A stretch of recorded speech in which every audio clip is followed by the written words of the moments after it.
The waves are not going to be as heavy. When you go against the current, that's when you could be taken over by the wave and drown.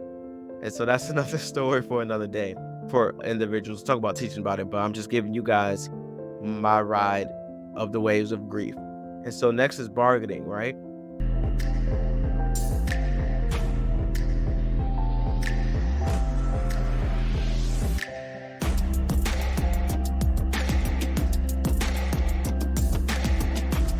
All right, today we're going to be talking about good grief, understanding the dynamics of grief and how to respond when you get to a good place. And first and foremost, welcome to the podcast. This is Mo or Less. I'm so excited to have you guys here with me today. Nevertheless, let's get into it. So I first want to start off with the stages of grief. Generally, there are 5 main studied levels of grief, which are denial, anger, bargaining, depression, and acceptance. Let's start with the first one, denial. When it comes to the denial with the grief, it's a place of not wanting to receive what happened for what it did. A story of when we lost. I did not want to believe what the doctor had said. I did not want to believe what was happening in that moment. When I lost my wife, I felt something. When the doctor pulled me into that side room and told me what happened on the way to the hospital, I felt something in that moment. And I was really sitting there asking God, what is going? Because a part of me felt like the worst thing you could think of. And then another part of me was very hopeful that it would be all over soon and that my wife would wake up. The reality of it is that it was the former and not the latter. And so for a brief moment after denial came anger. And I was in a place where I had to take a lot of time to myself because I didn't want to lash out on my kids, friends, families, people that were around coping with us. I dived in deep into my prayer time, to my connection with God, and really relied on my faith to get through this season of anger. And I'll tell you, anger didn't last long. However, I tell people all the time in this space that grief never ends. And so when you have a strong attachment to someone, whether you lost a loved one, friend, family, wife, spouse, kid, there are going to be moments that if you didn't go through the process of grief properly, then it will hit you at times when you least expect it. You'll be having the best week ever, then wake up the next day and just be mad at everyone. In those moments, you have to recognize that I am still riding the roller coaster of grief, and this is just another ticker in that process. And so you have to accept that these moments might pop up at different times. For example, denial will happen in instances like I'm just sitting here and I'll look over at memories of my wife and I'll say, wow, she's really not here. I'll have moments with my kids and we're having a good time, we're laughing, we're playing, we're out about doing things. And I'm like, wow, she's really not here. And whatever your situation may be, there might be flutters, there might be instances, there might be encounters where you remember that situation and think back, wow, that person's really gone. On birthdays, holidays, different things come around. And different waves of grief are going to hit you. But trust that when you ride the waves of grief, the waves are not going to be as heavy. When you go against the current, that's when you could be taken over by the wave and drown. And so that's another story for another day for individuals to talk about teaching about it. But I'm just giving you guys my ride of the waves of grief. And so next is bargaining, right? Next, bargaining is that stage where you're trying to make sense of the matter. Hey, I'll do this if you do this, God. Like, this will change, God. When you have those bargaining conversations with God, trying to figure out why what, when, how, all the different questions you can pop into your mind. The fact remains that the situation is the situation. And then once you get there, the hardest part that a lot of people stay in the longest is depression.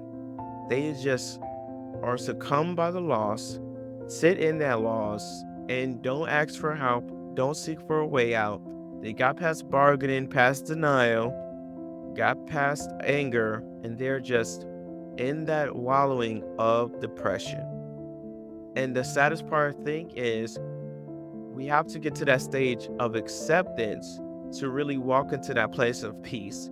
And that memory of that person might pull us to accept it because they want us to live for them. They want us to live on. I know it's from a TV show, from I believe it was from Arrow or The Flash, where the hero says, dying is the easy part. The heroes have to live on for those that have died in the way. And so I believe yeah, Arrow said that to the Flash on like one of the last episodes. But that concept reigns true, where that person is gone. They're not coming back. But we have to then live forward. There's so many people that died with purpose, died for a cause, died with intent. And we have to live for that person. My wife, she was an on-fire prophet for the nations, for the body of Christ. She loved family. She loved the Lord. And she set such an amazing example for that.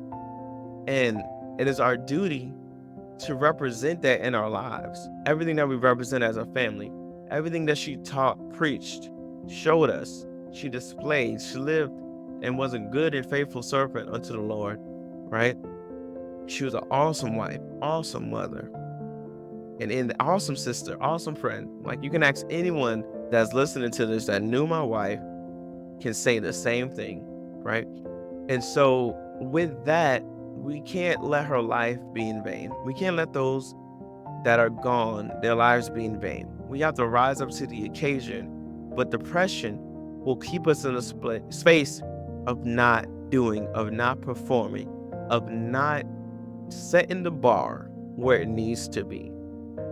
I tell a lot of people this, that like me and my wife were working on a lot of things. She was very supportive with pushing my business, and a lot of people didn't understand all the things that were happening in the back end, all the prayer, all the sacrifice, all the things they was doing. They just see things from their perspective on the forefront. But the support my wife gave, it's going to be hard to find. It's hard to find that in individuals, period. And to have that as your spouse is going to be irreplaceable. And we got to a place where I would tell people, I feel like God opened up all these doors with my wife's help and support, but she couldn't walk through them. Like for me, for my kids, we're all at this place. I'm on this journey in my life right now where all these things are happening. All these doors are open. All these opportunities are right before me. And we've waited years. Listeners, my wife and I were going on nearly 10 years of marriage and working that hard in ministry and building our family and building, which all this stuff is ministry. All this stuff is our business compiled together, right? That's what's before you. And for her not to be able to taste the fruit of that, it's a weight that's going to be heavy to carry. But I have to carry it because her work would have been in vain. Her sacrifice would have been in vain. Everything that she pushed and instilled in our family will be in vain if we don't do nothing with it. If we don't do nothing to honor that life, to honor that support, to honor that sacrifice. And so we have to get to that place of acceptance. And we need to get to that place of acceptance because that's what fuels us to keep going. And so in that whole steps of grief, I encourage you to understand that it's okay to not be okay. Seek prayer, seek support, seek counseling, but then the sun will shine on you again. And once you get to that place of acceptance, it's not that you're forgetting about the person. It's not that they were nothing. It's that you understand the reality of the matter. You have to keep living. You have to keep going. You have to understand that they're not coming back.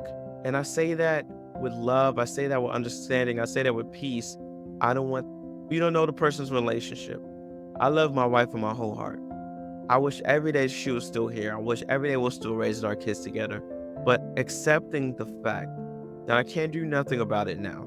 I can only be the best dad I can be, best brother I can be, best father I can be, best person I can be for my family, for those in my circle, for those around me, for you, the listener. I have to rise up to the occasion.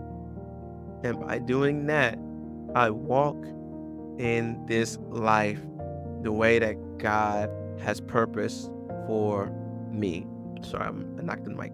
So, in that place of acceptance, it's okay to be okay again. The hardest thing that we as men especially have to deal with is saying it's okay to not be okay. But even more, we can now say it's okay to be okay. And so that's part of the acceptance and understanding that you still have to ride the wave. The waves are always going to be flowing. The waves are always going to be rising and crashing down. They're going to be mellowed out for a little bit, and the next thing you know, a big typhoon is going to hit you. But if you ride that wave, you won't succumb to it. You won't drown. And again, most people get caught up in the current of depression. Maybe not denial, maybe not anger. Some do anger, most do depression, and they succumb to that, and they can never regain traction. They can never get back afloat. They stay under, they drown in that. And that is not what we need to do. We need to rise up. We need to look at that situation in the face and say, it is what it is. We're here now. And I just got to keep living life because grief never ends. And that's the other part of acceptance. Grief never ends. The waves always come. And once you understand that, you can ride the waves. You can say, hey, this is not a good day. I'm emotionally unable to perform, unable to be who I am in this moment because the waves are waving again. So I encourage you guys to take that how you need to take that. Understand that I'm here with you. There's a community of people like you that have lost greatly. They lost abundantly, they lost very close, they lost many for different reasons. You're not alone. I'm not alone. We're in this together. And so I encourage you guys, as you continue to go on this journey with me, continue to give your life more and not less. Be more and not less. Thank you guys for listening. Catch you next time.